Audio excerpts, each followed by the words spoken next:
Okay, so the first step in your project is to actually pick a room for the project. What I've chosen is I'm using my office here in the building J. So you will need a room in your house or elsewhere. You can choose wherever you like. What I recommend for this project is go with a room that is very simple. 4 walls. If there's extra jogs in the wall, it actually has little cubbies or little areas that go off in a different direction. The shape of the room is in the shape of an L. That becomes a little more difficult for this project. You can do it, you absolutely can do it if you're ambitious or you've done drafting before, but I recommend finding a rectangular or a square room for this project. Keep it simple, all right? So the way that I like to do this is at the first step, we need a tape measure. We need a notepad and a pen, all right? So this is the only tools we need first. So step 1 is to measure the room. Now, if you remember from our lecture, we talked about that a ground plan is a plan looking down as if we've cut the building at about 4 feet high, right? So around this level, right? We've sliced through it with a giant saw, and we've taken the top half of the building off, set it aside, and we're looking down now at what do we see. So the best thing to do is to try to measure the shape of the room at about the 4 feet level. Now don't adjust it. Don't measure the floor and then measure about halfway up and then measure the ceiling. You're going to get different measurements. In fact, no building is actually square and perfect. And so walls can have slight leans and such. You'll get weird measurements. So let's not do that. Let's stick to about 4 feet, measure from about, chest height across all the way around, and we're going to create a measurement of every wall, including the things in that wall, whether it's a door like we see behind us or a window that we have on my other side here, okay? We're not worried about furniture at this point. We'll come back and get that at a later step. So let's start with just measuring the walls. Now the way I like to do it is I like to start with numbering the walls. I've decided this wall here is wall 1. And I'll remember that because as I'm drafting, I'll remember where I'm at on the drafting based off what wall it is. In a more complicated room where you have multiple walls, I may have 1, 2, 3, 4, 5, 6, 7, 8, 9, 10. I don't know how many measurements, right?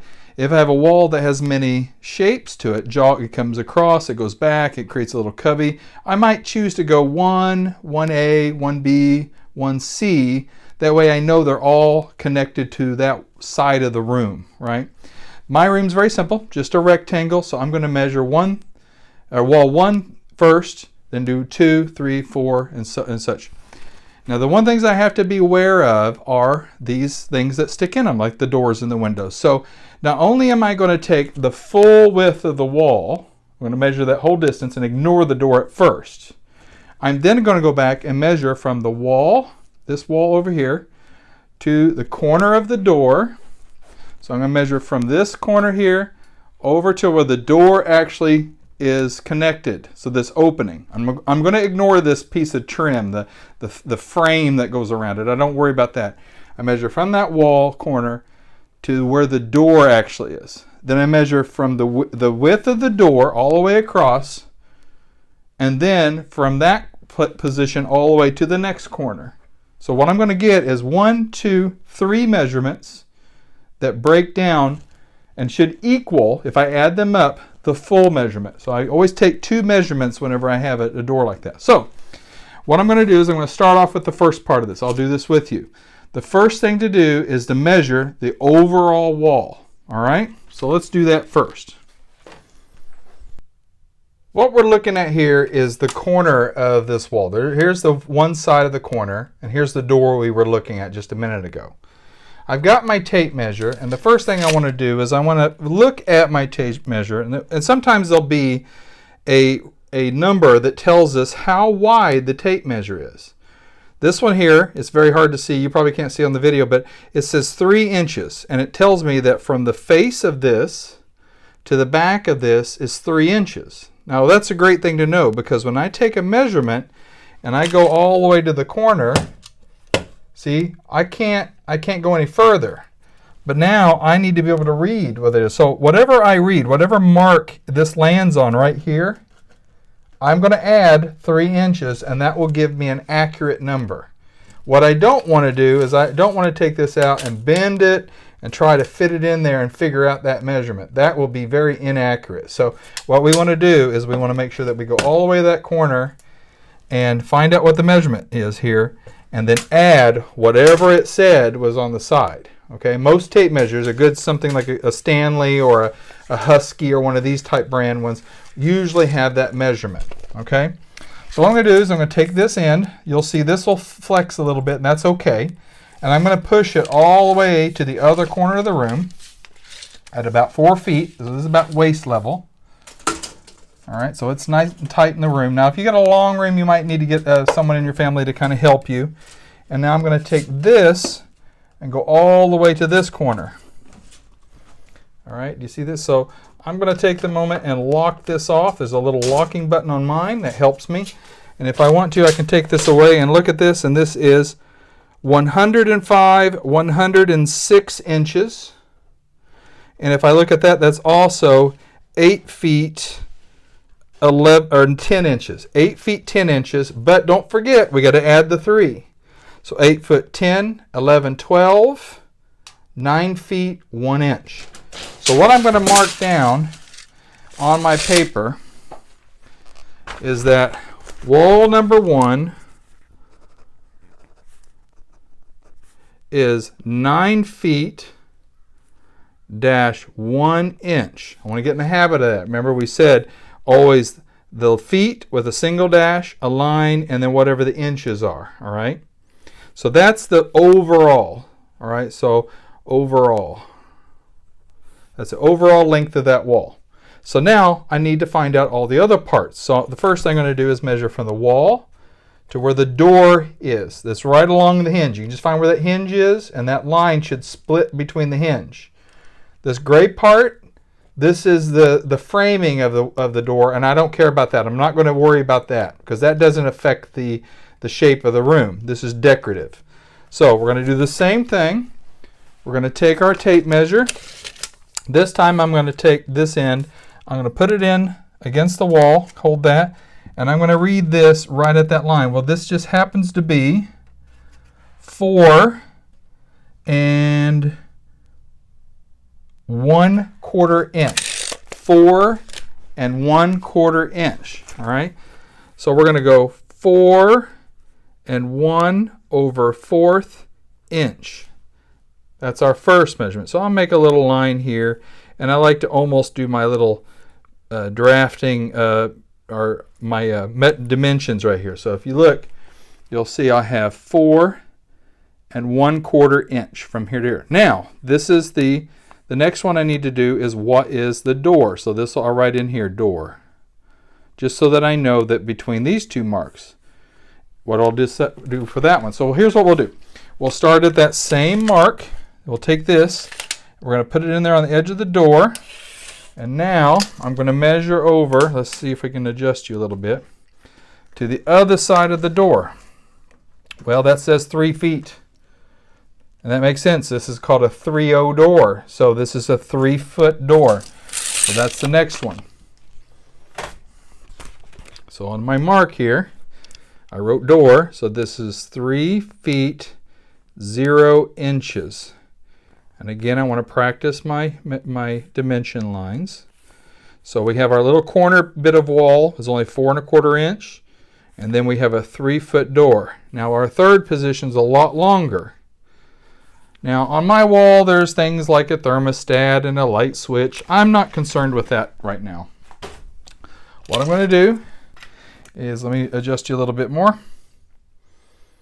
I'm going to take my measurement and I'm going to go all the way to the corner again, just like I did at the beginning. Put that up there. And I'm going to measure this. This is 69 inches or 5 foot 9 inches. 5 foot 9. All right. So I'll put this in there. 5 foot 9 inches. Now I already know that there's something off a little bit. Why? Because if I add this up, I've got 5 foot 9 inches. Then I have the 3 foot. And then I have 4, whoops, that's over here, 4 and 1/4 inch. All right, so I got 9, 10, 11, 12, 1. So the 12 goes here, though that's a foot. So then I have 1, so 12 and a quarter. And I got 5, 6, 7, 8, 9. So I have 9 foot, 1 and a quarter. But we said here this was 9 foot, 1 inches. I'm guessing the way I measured that, I was about a quarter inch off. Probably because of the little gaps in the door.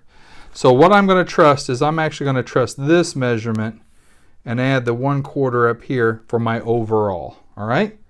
Now I'm going to go wall by wall by wall all around doing this process to know what my overall is and what my parts are here. These are important measurements. So we're going to record this as we go around the room. All right?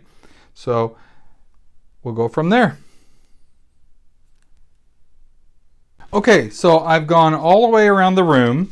What we ended up with was our original wall, which was the 9 foot, 1 1/4 inches wide, right? It included a little small bit of wall, a door, and another 5 foot, 9 inch area of wall, okay?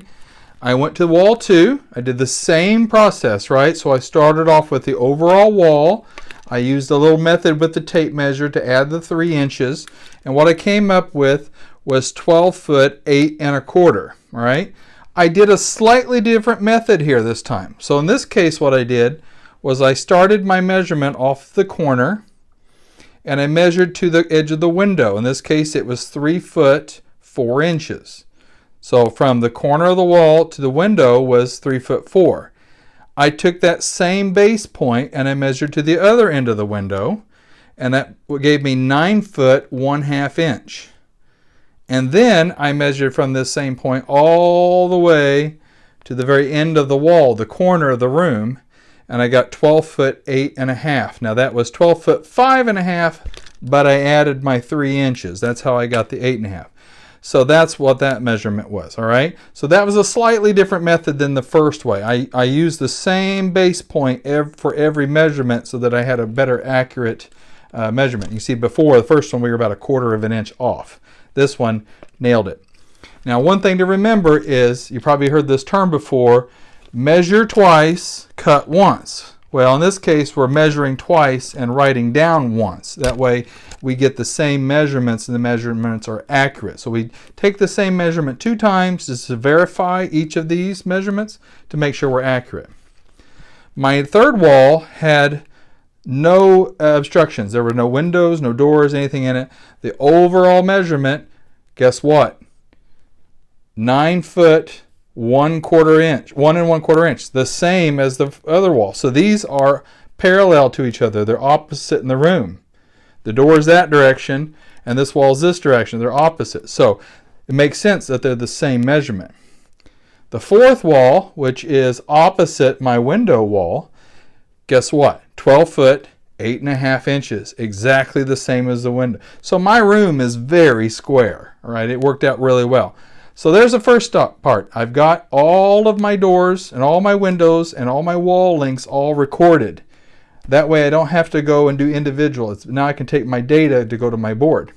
But I need one more bit of information before I can move forward with this. Walls have thickness. I need to know how thick my walls are for our drawing. Now typical is 6 inches. All right, so a typical wall is about 6 inches. But if you're not trusting that, you can always go measure if you open the door and measure how wide the door casing is, you can get a good impression about how wide that door is. I'm just going to use the 6 inches for the sake of this project. You can do the measurement if you want, but even to verify, but I would pretty much guess that it's about 6 inches, about 5 1/2 to 6 inches. I'm just going to go with 6 to be safe.